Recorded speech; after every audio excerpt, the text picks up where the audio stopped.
감사합니다. 네, 이병철 장로님은 왜 안 나와? 아니 항상 50대라며. 뭘 근디야. 내가 60이라고 하면 곧 죽어도 50이래 자기는. 근데 오늘 증명이 된 거야 60대라는 게. 오늘 강의 말씀은 환난의 징조가 되겠습니다. 오전 예배 때 강의를 해보니까 시간이 많이 걸리더라고. 지금 제 가슴이 뛰어. 저녁에도 많이 걸리면 어떡하나. 여러분이 도와주셔야 돼. 그러면 똑같이 할 수는 없겠지 뭐. 제가 녹음기가 아니니까. 그렇지만 나름 준비된 것을 강의해 드릴 때 여러분에게 은혜도 되고 유익도 되고 그렇게 될 줄 믿습니다. 자, 부지런히 가야 될 것 같은데 10절에 보니까 이르시되 또 이르시되 민족이 민족을 나라가 나라를 대적하여 일어나겠고 라고 기록됐는데 헬라 성경에 보면 좀 빠져있는 부분들이 있어요. 그 부분이 뭐 큰 문제는 아닌데 그래도 있으면 조금 더 보충되고 조금 어떤 상황이구나라는 것을 뭐 아는 데는 좀 더 유익하지 않을까 이런 생각을 저 나름대로 이제 해봅니다. 여기 보면 그냥 우리는 또 이르시되라고 바로 민족이 민족으로 이렇게 나가잖아요. 원어 성경에는 토테라는 단어가 제일 먼저 나와요. 토테라는 단어의 뜻은 그때라는 거거든요. 그러니까 9절까지 말씀을 쭉 하고 10절에 들어왔는데 그때에라는 거예요. 그럼 앞절에서는 지금 역시 환난에 대한 그런 말씀을 예수님이 계속 해오는 상황이었기 때문에 그런 때에 환난의 그때에 주님이 임재하시는 그때에 세상 마지막 때에 이렇게 여러 가지가 해당될 수 있는 내용인데 아무튼 그때라는 이 시간에 대한 날짜에 대한 단어를 주님은 하셨다라는 얘기예요. 그래서 그때에 뭐라 했냐면 그가 그들에게 말씀하고 계셨다 이렇게 돼 있어요. 근데 이 부분이 다 없는 거야 우리 성경에는. 그러니까 그가라는 것은 예수님을 말하는 건데 예수님께서 그들에게 지금 있는 여러 백성들 있잖아요. 백성들에게 말씀을 하고 계신 중이다. 이렇게 되면서 무슨 말씀을 했느냐? 민족이 민족을, 나라와 나라가 전쟁이 일어나는 것에 대해서 말씀을 했다라고 보시면 되겠습니다. 그래서 여기 민족이 민족을, 나라가 나라를 대적하여 일어나겠고 라고 하는 거예요. 자, 환난의 징조에는 어떤 것들이 있을까? 그 첫 번째 내용이 이 민족과 민족의 분쟁이에요. 또 나라와 나라, 국가 간의 또 분쟁이에요. 이런 일들이 있을 거다라고 주님은 말씀을 합니다. 자, 여기에 대해서 학자들마다 좀 생각이 좀 달라요. 어떤 학자들은 이때가 어느 때냐, 때에 대한 것을 이야기하면서 아마 예수님이 계시지만 얼마 후에 일어날 것이다 이렇게 보는 학자들이 있어요. 물론 이제 후시대 학자들이기 때문에 그 기간을 언제로 보느냐, 예수님께서 돌아가실 때가 AD 30년, 주 30년이거든요. 그리고 이스라엘 예루살렘이 로마에 의해서 멸망당하는, 예루살렘 성전이 파괴된 때가 AD 70년이에요. 그러면 약 30년에서 70년, 요 40년 어간에 발생할 것에 대한 것을 예언한 것이 아니냐 이렇게 보는 학자들이 있어요. 또 다른 학자들은 이제 뭐냐면 그것도 그렇지만 그게 아니다.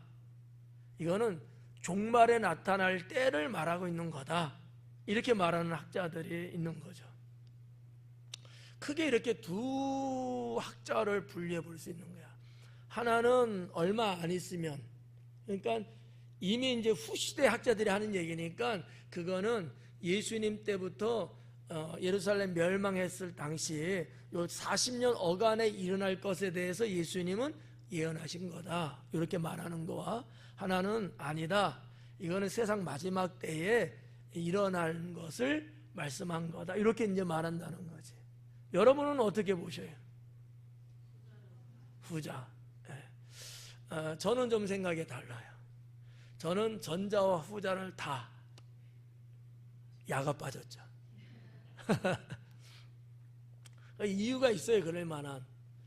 왜냐하면 실제적으로 예수님 그 당시와 승천한 이후부터 AD 70년까지 40년 어간 속에는 정말 민족과 민족, 나라와 나라 간에 이런 여러 가지 영토적인 거라든지 싸움 박질, 전쟁들이 곳곳에서 있었어요.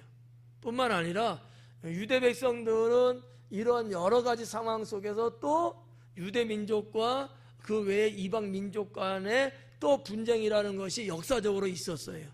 근데 이런 사실들은 사실 많은 사람들이 잘 몰라요. 나중에 왜 AD 70년에 이스라엘이 멸망할 수밖에 없었느냐? 그것도 유대 민족과 로마 간에 전쟁이 붙어요. 그게 AD 66년에 일어나거든요. 그런데 이게 뭐 싸움이 안 되죠. 이미 지배받고 있는 민족들이 들고 일어난 봉기거든요. 그래서 싸움 한들 이길 수 있겠어요? 그래갖고 로마에서 황제가 잔뜩 화가 난 거야. 그래서 다 죽이기로 했겠죠. 그래갖고 티토 장군을 앞세워서 완전히 이스라엘 예루살렘을 짓밟아 버리면서 예루살렘 성전은 돌 위에 돌 하나도 남지 않게끔 다 파괴시켜 버립니다. 그러니까 후시대의 학자들 중에는 이런 것을 보면서 아마 그때를 말한 것 같다, 이렇게 보는 것도 맞고, 또 아니면 종말에 있을 내용이다, 이렇게 하는 것도 맞는데, 제가 볼 때는 둘 다 맞는데 비중을 한 30대 70으로 저는 봐요. 그러니까 30% 정도는 역사적인 그때를 말하는 것도 해당될 수 있겠다, 30% 정도만. 그리고 한 70%는 종말에 나타날 것을 말씀한 것이다, 저는 이렇게 좀 생각을 해요. 여러분들이 저를 나쁘게 생각해도 할 수 없는데, 제 생각에는 이것도 이유가 있고 이것도 이유가 있는데 비중은 더 종말 쪽이 더 크지 않겠느냐, 이렇게 보는 거죠. 10절은 이제 그 정도로 그냥 정리를 하고 넘어갈게요. 그리고 보면 11절에 곳곳에 큰 지진과 기근과 전염병이 있겠고 또 무서운 일과 하늘로부터 큰 징조들이 있으리라 그래요. 큰 지진과 기근, 전염병 세 가지를 이야기하고 있어요. 첫 번째가 지진이에요. 얼마 전에 일본에서도 규슈 지방에 7.1의 대지진이 일어났죠. 그리고 바로 있다가 5에 해당되는 지진이 또 여진처럼 또 일어났고요. 자젤구레한 여진들은 또 많이 또 이렇게 발생했죠. 지진의 역사 이런 걸 놓고 볼 때는 예수님 역사적인 그 연대보다도 종말에 나타날, 뭐 어떻게 보면 좀 극적으로 보면 이 말세지말이라고 말하는 오늘날 우리들이 살고 있는 이 시대 이후에 일어날 일들, 장차 지진은 상당히 많이 일어날 거라고 보고 있는 거예요. 지금 뭐 당장 일본은 큰 지진 7 정도면 사실 적지 않은 지진이거든요. 그 지진을 맞이한 일본에서는 지금 정부에서 전 국민에게 명령을 하더라고, 지진을 대비해서 며칠 정도의 식량을 비축할 수 있는 것을 준비하게끔 하고 등등으로 방호적인 것들을 지금 다 수습하고 있거든요. 근데 이게 지금 일본에서 지금 공포에 떨고 있다는 거예요. 7.1이 터지고 5가 터져서 공포가 아니고 이건 아무것도 아니라는 거죠. 얼마 안 있으면 지진 9에 해당되는 지진도 일어날 수 있다는 확률을 갖고 있는 거예요. 이건 이 지진학계에서 하는 얘기예요. 역사의 데이터를 이렇게 쭉 보면 100년에서 150년 연간에 어마어마한 지진이 역사적으로 일어났어요, 항상. 근데 지금 100년을 넘어온 상태고요. 그러면 앞으로 30년 안짝 내외로 어마어마한 지진이 이 일본에서 일어날 거라고 예상을 하고 있다는 거예요. 그게 내일일 수도 있고요. 10년 후가 될 수도 있는데, 이 지진의 무서운 게 단발적 지진이 아니고 전문적으로 말하면 난카이 해곡이라는 게 해협이 있어요. 바다 밑에 협곡이죠. 그게 난카이 지역이거든요. 일본 전 열도에 다 포함되고, 거의 포함된 3분의 2 정도가 포함된 거예요, 이게. 그러면 일본 열도는 주저앉을 수 있어요. 이게 이제 무섭다고 일본 정부도 보고 세계 지진계에서도 그렇게 보고 있는 것 같아요. 그래서 이 일본, 우리나라, 이게 전부 다 이 지진의 판으로 보면 이게 필리핀 판에 돼 있거든. 우리나라도 필리핀 판에 있어요. 지진 판이라는 게 있거든요. 널판지. 예. 우리나라, 일본, 필리핀 이쪽이 전부 다 필리핀 판이고요. 옆에 있는 게 태평양 판이에요. 태평양 바다. 이 두 개가 부딪히는 거거든요. 그렇게 돼서 심하면 쓰나미가 일어나고, 예. 심하지 않으면 그저 땅의 지진만 일어나고 마무리되는 거, 이렇게 되는 건데, 세계적으로 지금 여기저기서 지진 일어나는 횟수가 가면 갈수록 많아지고 있다는 거예요. 이 지진학계에서 말하는 것은 이 불의 화산이라는 말을 쓴단 말이에요. 저쪽 아메리카 캘리포니아 쪽서부터 해갖고 북해로 쭉 올라가갖고 이것이 일본 열도에서 쭉 내려와요. 그래서 마치 말굽 있죠, U자형, 이렇게 쭉 이게 불의 판이에요. 이게 제일 무섭고 제일 위험하다고 보는 거고, 옛날에 영화 중에서도 이 지진에 대한 재난 영화가 한번 센세이션을 일으켰던 게 있는데, 영화 제목이 제 기억에는 10.3인가 10.1인가 그랬어요. 캘리포니아 지진을 영상화 시켜서 만든 건데 엄청났어요. 캘리포니아 그쪽 태평양 해안에 마치 그 땅덩어리가 잘려는 나가고, 이런 무시무시한 지진이 일어날 거라는 것을 시나리오로 영화를 만든 거거든요. 근거 없는 얘기 아닐 거라는 거죠. 어느 정도는 데이터를 갖고 향후 이룰 수도 있겠다라는 생각에 감독과 작가는 아마 했을 거라고 보는 거거든요. 이 지진이라는 것이 무섭게 우리나라 주변도 정말 무서울 정도로 몰아칠 때가 올 수도 있다라고 보는 거예요. 여러분, 북한의 백두산에서도 지금 화산 폭발의 징조가 계속 일어나고 있다는 것을 학계에서 말하고 있잖아요. 화산 폭발과 관련 있는 게 지진이거든요. 무관하지 않은 거예요. 그래서 우리나라보다도 더 걱정하는 나라가 중국인 것 같아요. 그나마 북풍이 불지 아니면 동풍이 불지 이거 따지는 거거든요. 만약에 동풍이 불면은 중국 동북 삼성 쪽으로는 화산재가 다 넘어갈 거예요. 북풍이 불면 남쪽으로 내려오고 일본 열도로 떨어질 거예요. 그러니까 이게 초비상인 거죠. 그만큼 무서운 상황이라고 보는 거죠. 그래서 얼마 전에도 백두산에 돌들이 굴러 떨어지고, 지금도 백두산의 그 땅에서 가스가 예전보다 더 많이 지금 분출하고 있고, 아주 학자들은 상당히 주시하고 있는 그런 상황이죠. 여러분들이 잘 알고 있는 아주 옛날의 역사입니다만은 그 폼페이를 화산재로 덮었던 사건이 있었잖아요. 예. 그 무슨 사냐, 무슨 수 비오인데, 예. 그 거리가 직선거리를 한 10km 돼요. 폼페이하고. 거기서 화산이 터졌는데 적게는 2m, 많게는 7m 화산재로 덮은 거예요. 그래가지고 다 죽은 거죠. 요것도 영화로 만들었던 게 있었던 거죠. 폼페이. 예. 성지순례하면서 우리가 거기에 가봤잖아요. 폼페이에.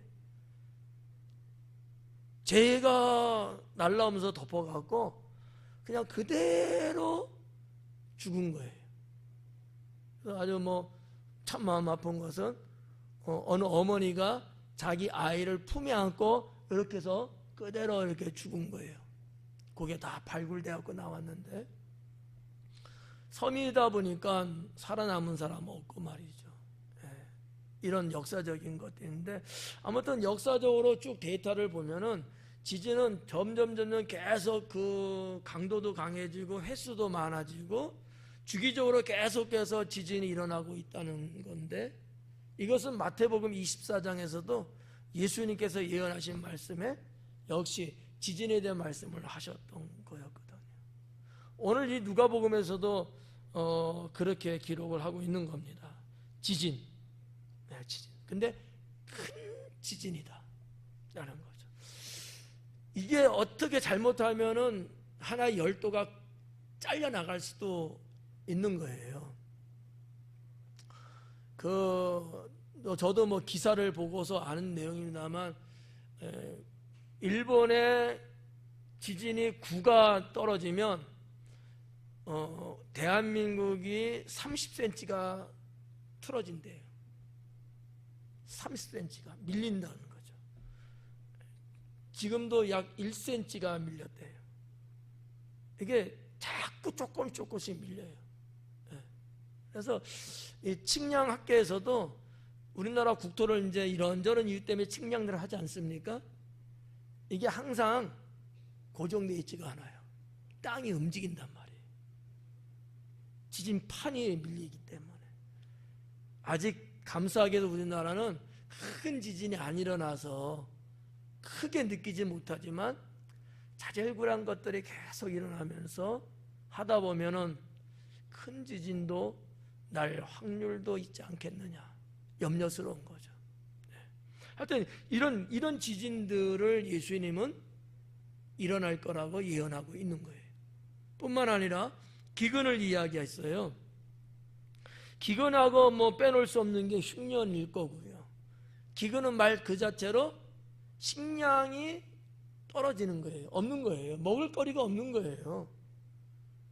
여러분들은 어떻게 먹을 식량이 부족하다고 지금 느끼며 사셔요? 아니면 전혀 그런 거 생각 안 하고 사셔요?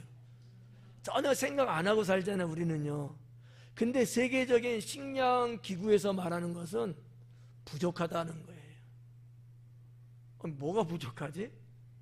우리는 이렇게 말하는데 세계적으로 해서 평균치를 따져보면 식량이 고갈되고 있다라는 거예요.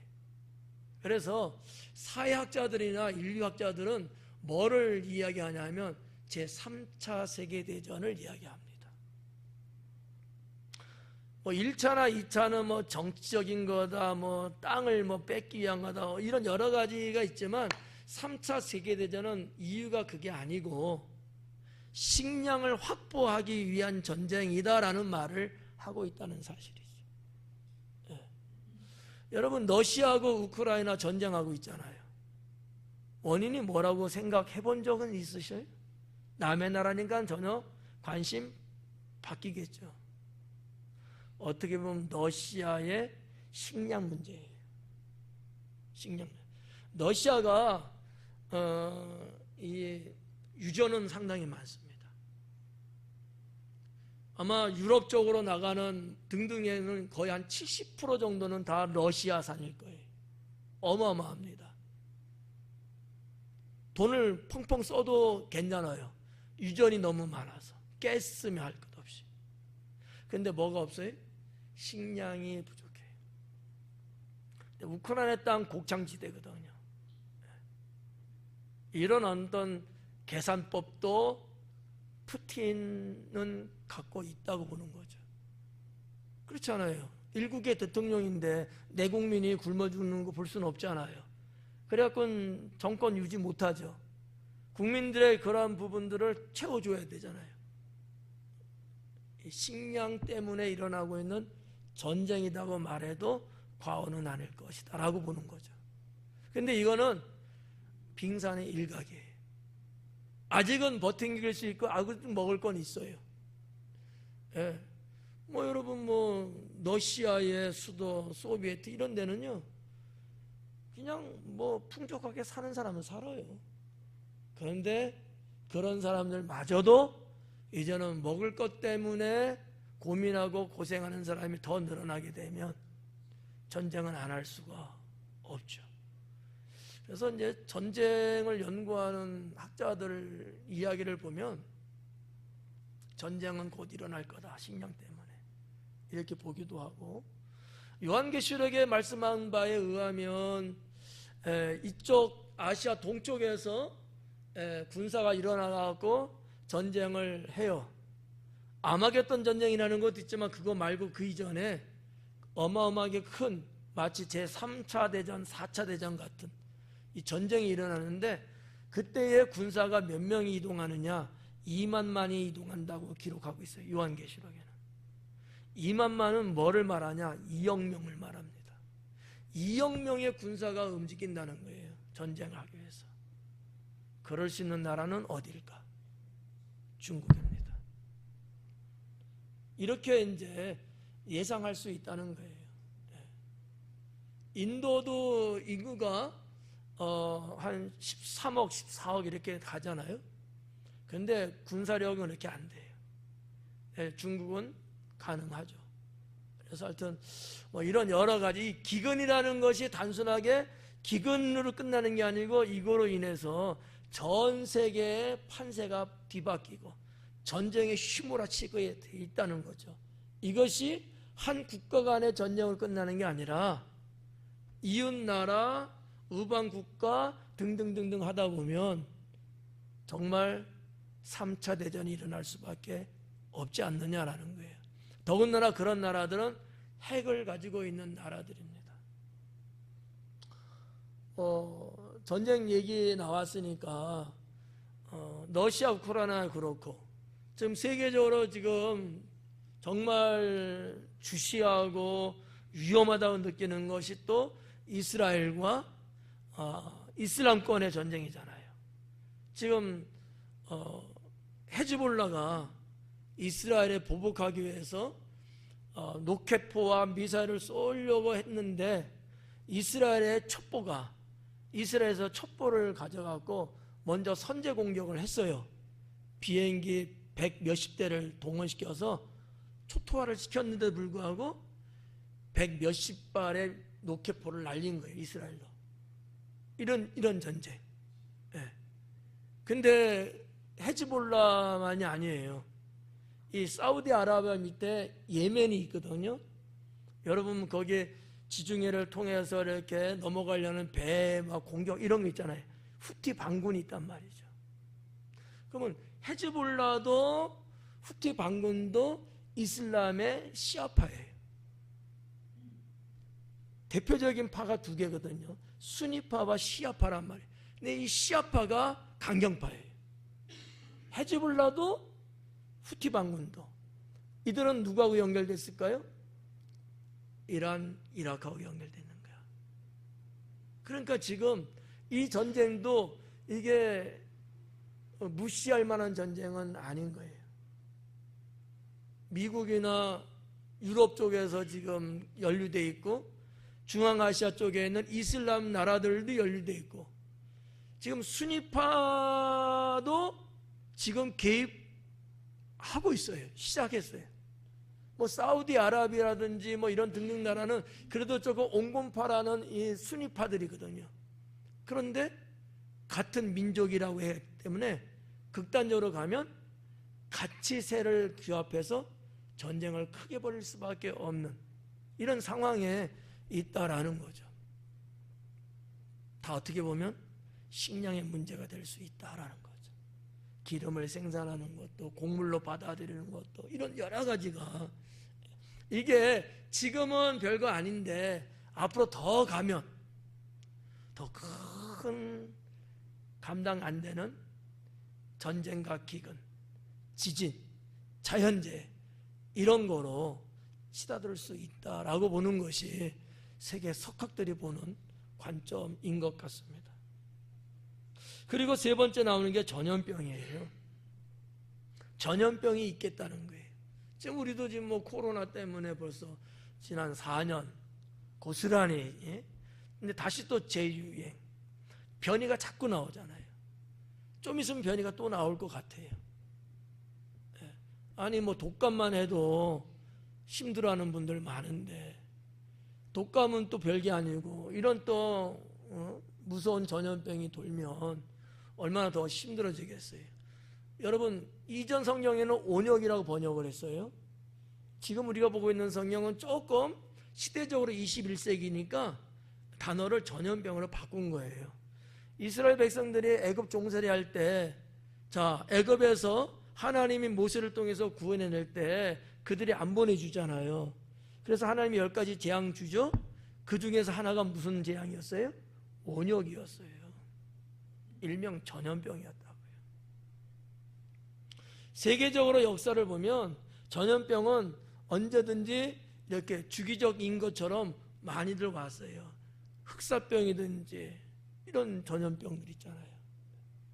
21세기는 지금 우리가 지금 몸소 체험하고 있었던 코로나.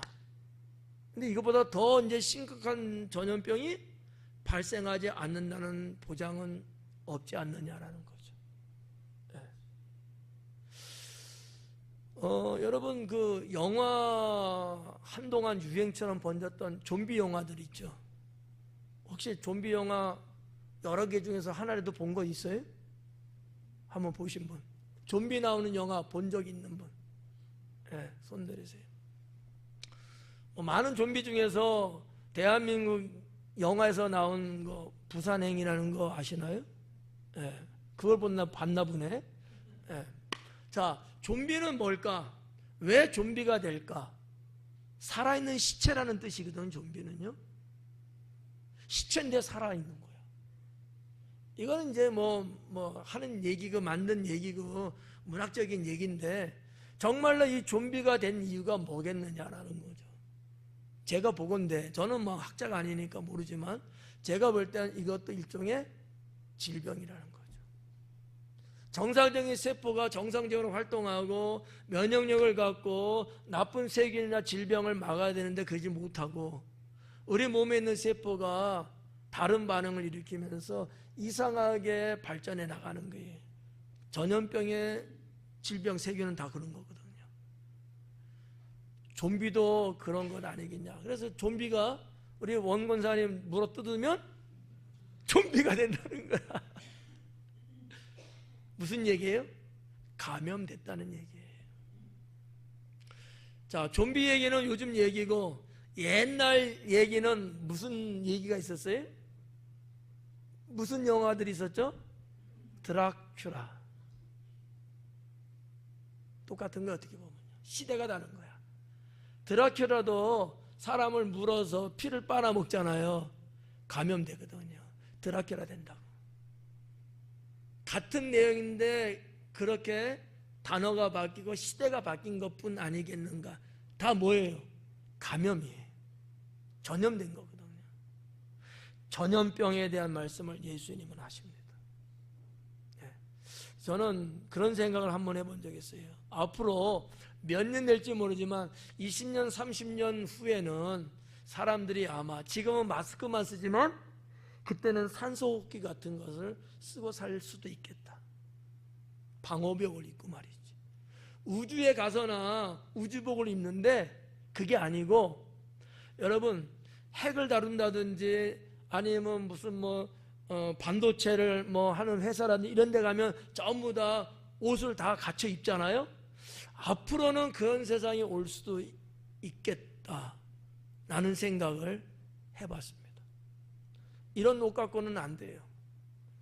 뭐 긁어서 감염되는 게 아니고 피부에 접촉되면서도 감염될 수 있고, 가스나 여러 가지 유해 성분 때문에.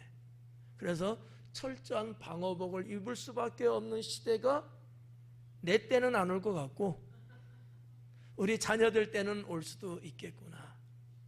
일종 이런 모든 것을 다 토탈적으로 말하면 전염병이라 할 수도 있겠다라는 얘기죠. 이게 언제 일어난다고요? 말세, 세상 마지막 끝나기 전에 징조로 나타난다는 거예요. 그런 말씀, 오전 예배 때도 이런 말씀들 쭉 했어요. 조금 더 제가 오전 예배는 조금 더 했을 거예요. 시간에 크게 구애받지 않는 오전 예배라서. 자, 아무튼 이런 거 있고요. 또 뭐냐면 11절에 무서운 일과 하늘로부터 큰 징조들이 있으리라 그래요. 자, 요것도 한번 좀 단어 배열을 조금 바꿔볼게요. 원어 성경 그대로입니다. 헬라 성경으로. 하늘로부터 무서운 일과 큰 징조들이 있겠다, 이렇게 되어 있거든요. 지금 우리 성경은 무서운 것과 무서운 일 하나, 그리고 하늘로부터 벌어지는 큰 징조, 이렇게 지금 되어 있는데 그게 아니고 하늘로부터 일어나는 무서운 일과 하늘로부터 일어나는 큰 징조가 있겠다라는 거거든요. 봐봐요. 여러분 들을 때 그게 그거 아니야 이렇게 생각할 수 있는데 제가 볼 땐 그게 아니에요. 무서운 일은 지금도 일어나요. 무서운 일도 많잖아요. 아니 무슨 뭐 어떠한 뭐 강도나 아니면 무슨 무슨 폭행자나 어떤 사람이 우리 동네에 온다면 여러분 어때요? 오지 말라 그러잖아 막. 그죠? 무서운 일이거든요. 그 정도의 무서운 일이 아니라는 거예요. 이 하늘로부터는 무서운 일이에요. 이 하늘로부터는 이 하늘을 헬라 성경에 무슨 단어를 썼냐면 우라노스라는 단어를 썼어요. 이 우라노스라는 것은 무슨 하늘 이렇게 그냥 보편적으로 쓸 수도 있지만 우라노스가 갖고 있는 진짜 뜻은 뭐냐? 공중이 말하는 게 아니고 하나님이 있는 세계, 하늘을 말하는 거예요. 거기서부터 무서운 일이 온다는 거예요. 그건 무슨 얘기예요? 하나님의 심판으로 오는 무서운 일이 벌어질 거다라는 얘기예요. 구분이 갈까요? 그냥 우리가 살면서 일어날 수 있는 누가 칼 들고 막 동네 다닌데 아니면 저 산에서 그냥 곰이 나타나갖고 막 그러는데 무서워, 이런 무서움이 아니라는 거예요. 이 무서움은 하나님이 심판하기 위해서 위로부터 내리는 일이라고 하는 거예요. 전혀 다르거든요.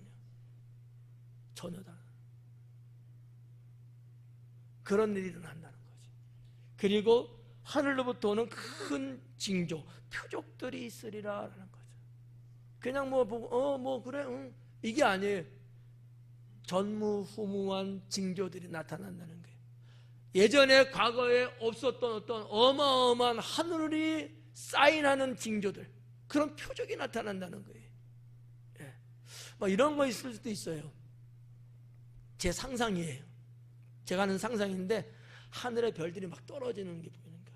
지금도 여러분 별똥 이렇게 많이 떨어지는 곳에서 거기 보러 다니는 사람도 있잖아요. 그게 아니고 그냥 정말 하늘에서 어마어마한 불기둥들이 막 떨어져 나오는 거예요.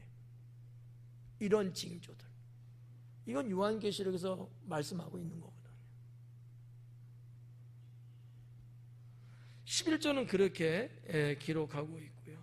12절에 보니까 이 모든 일 전에 내 이름으로 말미암아 너에게 손을 대어 받게 하며 회당과 옥에 넘겨주며 임금들과 집권자들 앞에 끌어 가려니 와. 그래.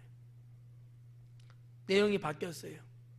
자, 10절은 전쟁에 대한 그런 내용이고 11절과 11절은 이 징조, 자연세계의 징조 이런 부분들을 말씀하고 있는 거고 12절은 내용이 다르죠. 그런 징조가 아니에요.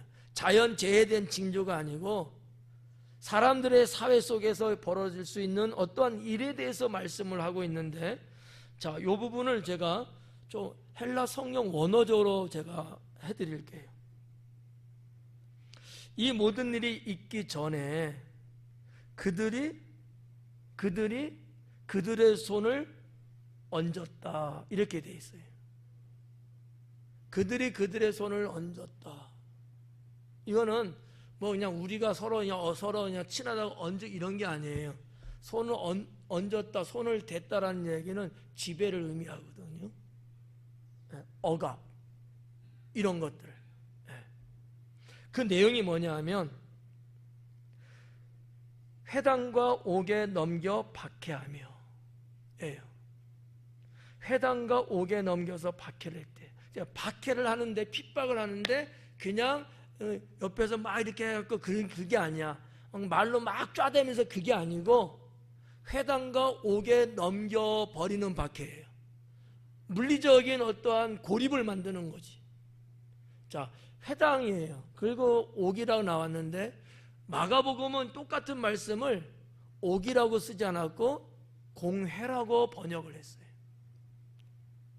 공회라고 나와 있어요. 근데 누가복음에서는 옥이라고 되어 있네요.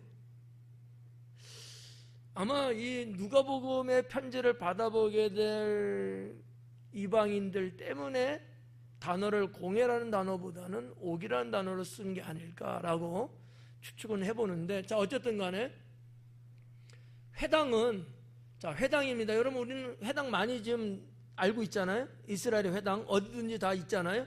이 회당에 넘겨준다는 거예요. 무슨 얘기냐면 회당으로 넘겨지게 되면 여기서 받는 제재가 있어요. 아주 뭐 과중하고 막 심각하고 그럴 정도는 아닌데, 여기서도 사람 나름대로의 그 재판을 하듯이 그렇게 가려내고 거기에 따라서 이익과 불이익을 가려내고, 요걸 생활적인 측면에서 그렇게 하는 데가 회당이에요. 근데 옥이라고 기록했는데 공회거든요. 이건 어디냐면은 사내들인 공회라는 말 아시죠? 이 공회는 사람들을 지금 우리로 보면 뭐에 해당될 수 있냐면 지방 법원과 같은 거예요. 지방 법원. 판결을 하는 곳이에요. 죄명에 따라서 거기 넘겨준다는 거예요. 그러면 우리도 무슨 뭐 누가 고소하든지 뭐 그러면은 지방 법원으로 넘어가거든요. 거기서 안 되면 다음에 고등법원 가고 안 되면 대법원까지 가잖아요. 법에 접촉을 받는 거예요. 법의 제재를 당하게 되고, 이런 물리적인 행사에 통해서 박해를 받게 된다는 거예요. 껄끄럽지 않아요? 힘들죠. 어려워요. 심지어 예수님께서도 이와 같은 절차를 밟아가는데 무슨 뭐 회당이라든지 공회 이런 개념은 아니고 회당 공회에서부터 시작한 거예요, 예수님은. 그리고 빌라도 법정, 헤롯 왕의 법정까지 가요. 지금으로 말하면 고등법원, 대법원까지 올라가는 거예요. 사도 바울은 어디까지 갔을까요? 로마 황제, 로마 법정까지 가요. 이 단계별로 있는 거거든. 자, 어쨌든 간에 이렇게 박해를 받게 될 것이다라는 거지. 없었던, 이렇게 끝나는 게 아니에요. 법에 연루되게끔 한다는 얘기야. 여러분, 우리가 예수님 믿으면서 박영만 안수집사님 예수님 믿죠? 감옥에 가야 될 것 같아요. 그렇게 산뜻한 거 아니잖아요, 그죠? 얼마나 이게 여러분 부자연스럽고 얼마나 억울하고, 내가 다른 죄진 게 아니고 내가 예수님 믿고 교회 다니는 것 뿐인데 그런 나를 붙잡아서 재판에 세우는 거예요. 그리고 옥에 집어넣는 거예요. 이게 말이 돼요? 그런 날이 온다는 얘기예요. 그런 날이. 이 꼴 저 꼴 보기 싫으면 지금 죽으면 딱 좋아요.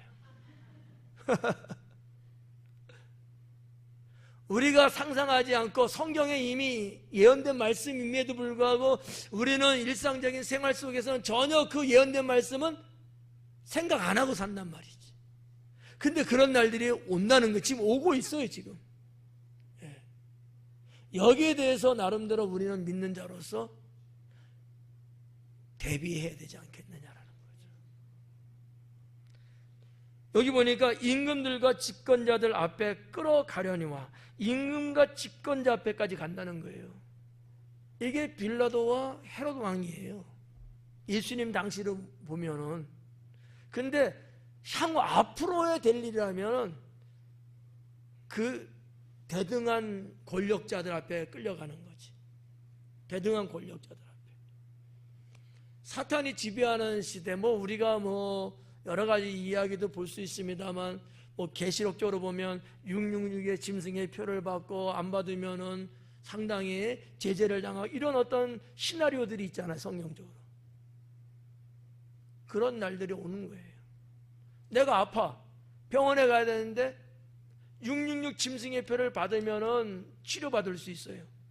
근데 내가 그거 받으면은 내 영혼을 파는 거야. 그래서 우리는 안 받죠. 그러면 병원 가도 치료 못 받아요. 그러다 죽을 수 있어요. 이런 경우들.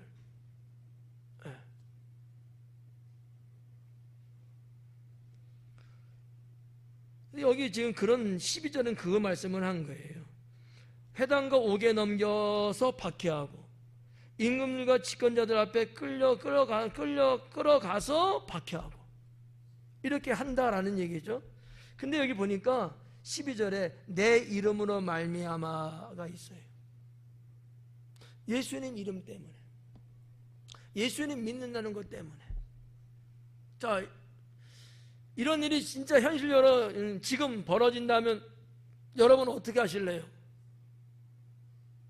예수님 이름 때문에 재판받으러 가야 되고 감옥에 가야 되고 죽어야 되고 막 이렇다는 거예요. 어떻게 하실래요? 그래도 예수님 믿으실래요? 아니면은 안 믿겠다고 항복하고 돌아서실래요? 에? 지금은 그렇게 말하지. 내가 이 망치 들고 한번 때리면은 말이 달라질 것 같은데? 순교까지 생각해야 되거든, 순교까지. 여러분, 그 옛날 초대교회 성도님들은 신앙 지키려고 원년국장에서 전부 다 죽었잖아요.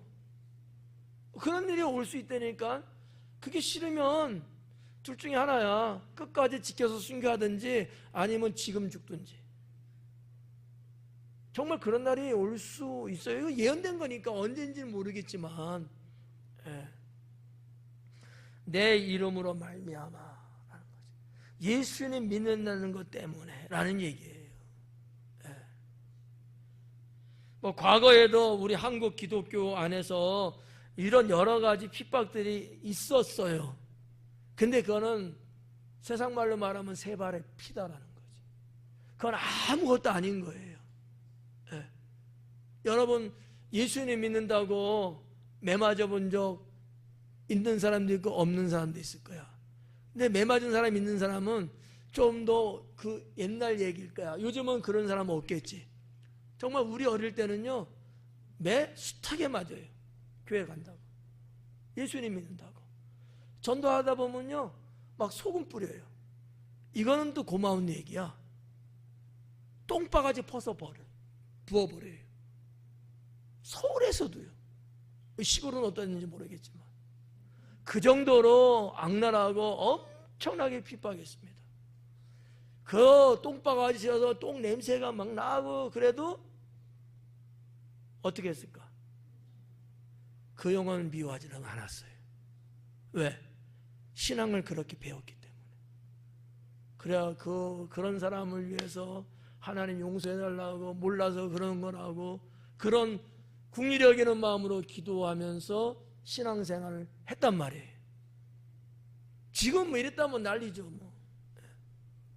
근데 지난 과거 역사의 그런 박해는 앞으로 장차 일어날 박해에 비하면 그건 아무것도 아니다라는 얘기죠. 그러면 여러분 100세까지 사시려고 해서 100세 전에 이런 일이 일어난다고 생각하면 대비할 수 있어야 돼. 영적으로 무장해야 된다는 거지.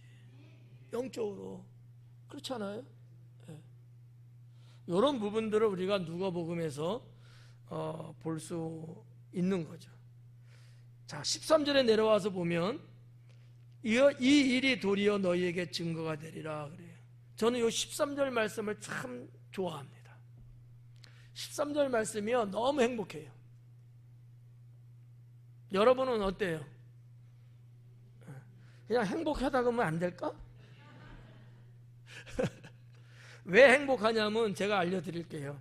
이 일이 도리어거든요. 도리어는 전환을 알리는 단어예요.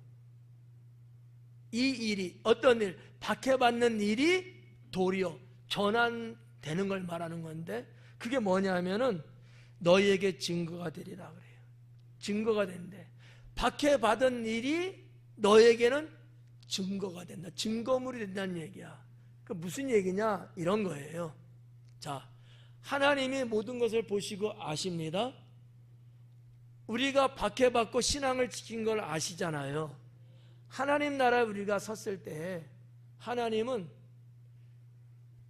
나를 평하실 때 박해받은 증거를 갖고 계셔요.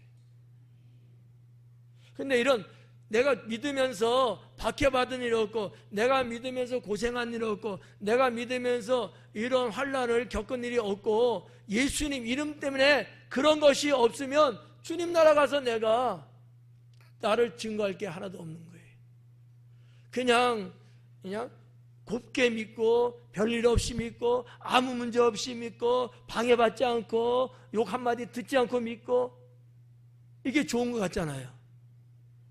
이 세상에서는 좋을지 몰라도 하나님 나라에서는 그것처럼 나쁜 게 없다라는 거지. 오히려 하나님은 너 한승건 네가 세상 살 동안에 이런 일이 있었구나 이런 일이 있었구나 이런 일이 있었구나. 근데 너는 그때 내 이름을 지켰고 너는 그때 부인하지 아니하고 너는 나를 시인하고 너는 내 앞에 충성을 다했구나. 증거가 되는 거예요. 이와 같은 자에게 하나님이 멸류관을 주시는 것 아니겠습니까? 그러니까 이 말씀은 너무 행복한 말씀이야. 내가 뭔가 증거를 대릴 만한 게 없으면 여러분 사복음서에도 나오잖아요. 저요 성가대 됐고요 저 봉사도 했고요 저 교사도 했어요 저 뭣도 했어요. 그래? 네 이름 뭔데? 한승건이에요. 한번 찾아보자. 생명력을 뒤져봤는데 없는 거야. 나는 너를 도무지 알지 못하노라. 나는 했어요. 했는데 없대. 이게 무슨 일이에요? 근데 주님 저 왔어요. 너 잘 왔다. 그래 너 나를 위해서 이렇게 했지? 증거가 있는 거야. 행위록에 기록이 돼 있는 거예요. 그런 맥락에서 저는 이 13절의 말씀이 행복한 말씀이다. 행복한 말씀이다. 물론 살면서 당하는 어려움 이루 말할 수 없겠죠. 너무너무 곤욕스럽고 너무너무 고통스러울 수 있겠죠. 내가 안 믿는 사람들보다 내가 잘났음에도 불구하고 내가 그런 어려움을 당해야 되나? 억울하겠죠. 근데 하나님은 이것을 아시고 거기에 상응하는 이상의 보응을 주시는 거야. 내가 주님을 위해서 주님의 이름으로 한 게 없어. 내가 고생도 안 했어. 핍박도 안 받았어. 내가 그냥 순조롭게 산 거야. 이거는 주님 앞에 받을 게 하나도 없다 라는 거죠. 그래서 어떤 맥락에서는요 주님의 이름으로 내가 스스로 고난을 달게 지는 거예요. 오히려 그런 것들이 주님 나라에서 나의 증거가 돼주니까 일부러 하는 거죠. 우리가 하나님 믿으면서 편안하게 믿는다, 이거는 축복은 아니다라는 거죠. 좀 힘들지 몰라도, 좀 어려울지 몰라도, 그래도 내가 신앙을 지키려고, 내가 예수님 이름을 내가 팔아넘기지 않으려고, 그 모든 것들을 내가 감내하고. 그래서 오늘 성경 본문에 보니까 무슨 얘기가 나오냐면 뒷부분에 인내라는 단어가 나와요. 그 인내가 나를 그렇게 만들었다는 거지. 내가 그렇게 인내함으로 인해서 결국 하나님 앞에 받을 상이 있게끔 했다라는 얘기거든요. 네. 무슨 말인지 여러분 이해 가시죠? 이 13절 말씀은 그렇게 보면 될 것 같고요. 그래서 14절에 뭐라 하냐면 그러므로 그래요. 야, 이렇게 증거가 되지 않느냐? 그건 증거가 되지 않느냐? 그러므로 너희는 변명할 것을 미리 궁리하지 않도록 명심해라. 야, 그렇게 좋은 일이라는 거예요. 박해받고 어려움 당하는 거, 주님 이름 때문에 그런 게 좋은 일이라는 거야. 굳이 네가 변명할 게 뭐가 있느냐는 거지. 받아들이라는 거예요. 뭐 때문에 그랬어요? 뭐 때문에 그랬어요? 누구 때문에 그랬어요? 무슨 얘기를 해야 될까 봐. 이렇게 궁리하지 말라는 거야. 그것 때문에 뭐 머리 쓰고 그냥 이렇게 적었다가 지우고 또 적었다가 이러지 말라는 거야. 그 뭐라 그래? 15절에 내가 너희의 모든 대적에 능히 대항하거나 변박할 수 없는 구변과 지혜를 너에게 주리라. 네가 준비 안 해도 내가 충분히 너를 박해하고 너를 어떻게 하려고 하는 그런 자들에게 대해서 대항할 수 있는 구변, 말, 그리고 지혜, 이거 주겠다는 거예요. 여러분 어때요? 근데 궁리 좀 해본 적들 있죠? 어떡하지? 나 교회 왔다고 또 뭐라지 않는가? 그럼 뭐라고 둘러치지? 뭐 이런 생각들 하지 말라는 거예요. 하나님께서 그 상황이 딱 맞닥뜨려지면 피할 길을 주시는 거지. 뭐 그 사람의 마음을 부드럽게 만들 수도 있을 것이고, 내가 할 수 있는 말을 생각나게 하실 수도 있는 것이고. 우리가 뭐냐면 성경에 보면 말이죠, 야곱이 있는데 야곱이 외삼촌 라반의 집에 가서 종살이 20년 하고 돌아오잖아요. 도저히 나 이제 못 살겠다, 타향살이. 고작 20년 하고 그러더라고. 나도 벌써 30년 넘었는데. 그래갖고 아버지인데 가야 되겠다. 형이 나를 죽이려 하는데 상관없어, 그래도 난 가야 될 것 같아. 그래갖고 지금 다 싸들고 오잖아요. 근데 야곱이 얼마나 마음이 딩숭생숭했겠어요. 분명히 형은 나를 지금도 왼수처럼 생각하고 죽이려고 할 텐데, 내가 어떻게 가야 될까? 그래서 여러 가지 잔머리를 굴리면서 자기는 뒷전에 쓰고 부인들을 앞세우고 종들을 다 앞세우고 여참은 자는 도망가려고 그런 아주 잔머리를 굴리면서 오지 않습니까? 그런데 어떻게 됐어요? 결론은요, 형 에서가 저 멀리서부터 오는 야곱을 보는 거예요. 이미 에서는요 첩보를 다 갖고 있어요. 야곱이 온다는 걸 알아요. 그래서 이놈 죽여야 되겠다 생각하고 병사를 이끌고 진을 딱 치고 있는가, 길목에서. 이대로 가면 죽는 거야. 그렇잖아요? 근데 하나님이 에서의 마음에 감동을 주시는 거예요. 죽이겠다는 마음이 싹 사라지고요, 야곱 동생을 보면서 달려가고 목을 끌어안고 입을 맞추면서 내 사랑하는 동생아. 누가 한 거예요? 하나님이 하신 거예요.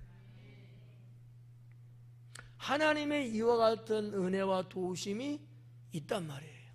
그래서 인간적으로 괜히 잘못하면은 말이죠, 거짓에 거짓을, 또 그 거짓에 또 거짓을. 이게 뭐 하는 짓이야? 죄만 짓는 거잖아요. 그러지 말라는 거야. 인간적으로 하지 말라는 거야. 예수님의 이 말씀을 보면 이런 부분들이 많아요. 너희가 전도할 때 두보로 가지지 말고, 신발 그렇게 갖지 말고, 아무것도 가지지 말고 가라잖아. 어떻게 하라고? 주께서 다 예비할 거라는 거지. 이거를 믿는 신앙이 있어야 돼요. 이거를 믿는 신앙. 내가 못 믿으면 하나님은 그와 같은 은혜의 기회를 안 줘요. 내가 안 믿었기 때문에.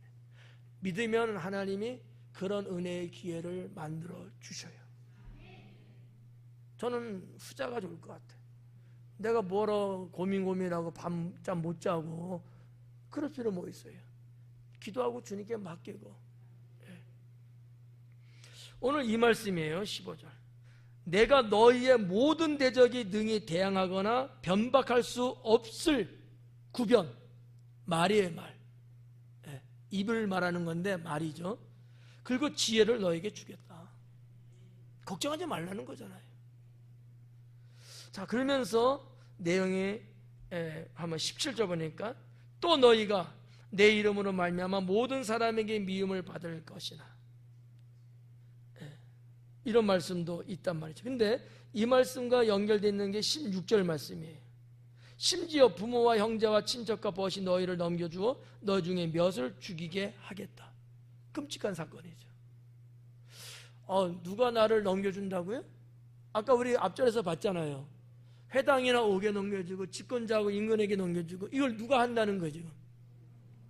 부모가 한다는 거예요. 예수님이 맨 첫 번째 누구를 집어였냐면 부모를 였어요. 그 다음에 형제. 부모가 이 끔찍한 일을 앞서서 한다는 거야. 그런 일들 옛날에도 많이 있었어요. 누가 핍박했을까? 부모가 핍박했어요. 왜냐하면 집안 안에서 부모가 힘이 세니까, 권력이 있으니까. 부모가. 전에 말씀드렸죠. 인도의 성자 썬다시, 예수님을 믿었는데 그 인도에서는 예수님 믿을 수가 없는 거예요. 사실은 이게 별종이야. 복음을 듣고서 예수님을 믿었는데 용서가 안 돼, 부모가. 그래서 아들이지만 죽여야 되겠다. 그래가지고 여행길을 떠나는데 도시락을 싸줘요. 근데 도시락에 밥에 독약을 탑니다. 그리고 도시락을 주면서 가라고. 썬다싱은 아무것도 몰라. 아들은 어머니가 싸준 도시락이니까 얼마나 좋겠어요. 배고파서 먹는데 죽어야 되잖아. 하나님이 살리시는 거예요. 부모가 제일 먼저 옥에 넘겨주는 거야. 집권자한테 넘겨주는 거야, 부모가. 참 어떻게 보면 가족사의 끔찍한 일이죠. 근데 그와 같은 일들이 일어난다는 거예요. 부모와 형제, 그리고 친척, 벗, 이런 대상들이 너희를 넘겨주는데 너희 중에 몇은 죽일 것이다. 죽인대요. 죽음까지도 말씀하고 있는 거죠. 단순하게 가벼운 물리적인 이 정도가 아니고 목숨까지도 떨어지는 이런 일들. 그리고 그것으로 끝나는 게 아니라 또 너희가 내 이름으로 말미암아 모든 사람의 미움을 받을 것이다. 이 미움은 야, 난 너 미워, 이 정도가 아니에요. 여기서 말한 이 미움이라고 번역되는데 이것은 몇 가지로 볼 수 있는데, 하나는 무관심이에요. 어떻게 보면 왕따입니다. 요즘 말로 말하면 완전히 격리시켜버리는 거예요. 사회에서 완전히 떨어나게끔. 사회의 한 일원으로서, 가족의 한 일원으로서 사는 게 아니고 완전히 제재해버리고, 어떻게 보면 심하면 감금시켜버리는 이러한 이 미움의 개념이 이제 그런 것도 포함시킬 수 있고요. 또 하나는 경시 여기는 거예요. 무시 여기고 가볍게 여기고 별것 아닌 것처럼 취급해버리는 거예요. 자식인데도 불구하고 자식을 알기를 우습게 알고, 이거는 버러지 같은 놈, 죽어도 싸, 뭐 이런 식으로 말이지. 그리고 마지막 3단계는 증오입니다. 증오는 단어만큼 그렇게 쉬운 내용이 아니에요. 무서운 거거든요. 증오가 결국은 살인을 저지릅니다. 지금도 뭐 현대 사회입니다만 지금도 이스라엘에서는 말이죠, 기독교인들이 살해당하고 있습니다. 유대인들한테. 아니 뭐 이슬람이든지 뭐 불교권이든지 타 종교 그런 게 아니고, 같은 이스라엘 나라 안에서 같은 민족인데 유대인들이, 유대교의 사람들이 기독교의 사람들을 살인, 방화를 지금도 하고 있어요. 그냥 살고 있는지 잠자고 있는데 불 질러가고. 예. 끔찍한 일들이. 근데 이와 같은 일들이 앞으로는 더 횡행할 것이다 라고 보는 거예요. 마지막 때에는. 18절에 보니까 너희 머리털 하나도 상하지 아니하리라. 근데 저 이 말씀이 말이죠, 좀 아이러니한 거예요. 앞에 있는 부분 다 뭐 박해받고 죽고 어쩌고저쩌고 막 그러는데 18절에 와서는 그러나 너희 머리털 하나도 상하지는 아니할 것이다 그러는 거야. 나 이미 박해받았어요, 주님. 나 이미 상처 받을 대로 받았어요. 근데 머리털 하나도 상하지 않을 거래요. 이게 도대체 뭔 말씀일까? 여러분은 뭐 믿음이 워낙 좋으니까 다 그냥 패스 다 그냥 아무 생각 안 하고 그냥 어이구 할렐루야 그렇지 머리털 하나 상하지 않지 이렇게 볼 수 있는데, 제가 볼 때는 앞에 있는 내용들은 어마어마하게 나를 죽을 만치 막 그랬는데 머리털 하나 상함이 없다고? 머리털이 뭐야? 나 다 빠졌는데. 어떻게 이것을 해석해야? 18절과 19절을 보면 19절에 이렇게 말합니다. 너희의 인내로 너희 영혼을 얻으리라. 그러니까 18절에서 말씀한 너희 털 머리를 하나도 상함을 받지 않는다는 말씀은 실제적으로 하나님께서 역사하시면 머리털 하나도 상함 받지 않기도 해요. 근데 모두가 다 그러지는 않을 거야. 하나님의 특별 은총 속에 들어갈 텐데. 근데 이 말씀에 더 큰 골자는 어느 쪽에 있을까? 영원히 상함받지 않는 거예요. 그런데 이 말씀은 구약의 말씀에서 인용해 온, 이렇게 볼 수도 있다. 근데 실제적으로 하나님께서 머리털 하나도 상하지 않게끔 했던 일들이 있을까요, 없을까요? 있단 말이에요. 여러분이 너무나 잘 알고 있는 다니엘 같은 경우도 사자굴에 들어갔지만 또 그의 세 친구 풀무불에 들어갔지만 머리털 하나 상하지 않았잖아요. 이런 것들을 아마 말씀한 것일 수도 있어요. 무슨 얘기냐? 하나님이 보호하신다는 얘기지. 문자적으로 정말 이 머리털 하나도 상하지 않는다, 문자적으로 이렇게 보는 게 아니고 선진들이 그렇게 보호받은 것처럼 보호할 것이다 라는 말씀을 하신 거고, 이어서 너희의 인내가 너희 영혼을 잃지 않게끔 얻게 할 것이다, 영생의 말씀을 하고 있습니다. 그래서 19절까지 말씀인데 19절에 마지막에 중요한 단어 하나 짚어보네. 인내. 우리 신앙에 있어서 인내가 상당히 중요합니다. 때로는 힘들고 때로는 내 생각과 뜻대로 안 돼서 조바심 나기도 하고 이런저런 일들 때문에 어려울 경우 많잖아요. 하지만 우리가 잊어서는 안 될 것은 인내입니다. 참고 견뎌내는 거예요. 거기에는 하나님의 구원의 역사가 있는 거죠. 그게 신앙이에요. 인내가 없으면 우리는 오늘 이 저녁에도 이 예배에 나오지 않았을 거예요. 우리가 지금 당장 천국 가는 건 아니잖아요. 천국 그날까지 우리는 신앙을 가지고 인내하며 사는 거죠. 그런 자에게 주어지는 상급이 영생입니다. 기도하겠습니다.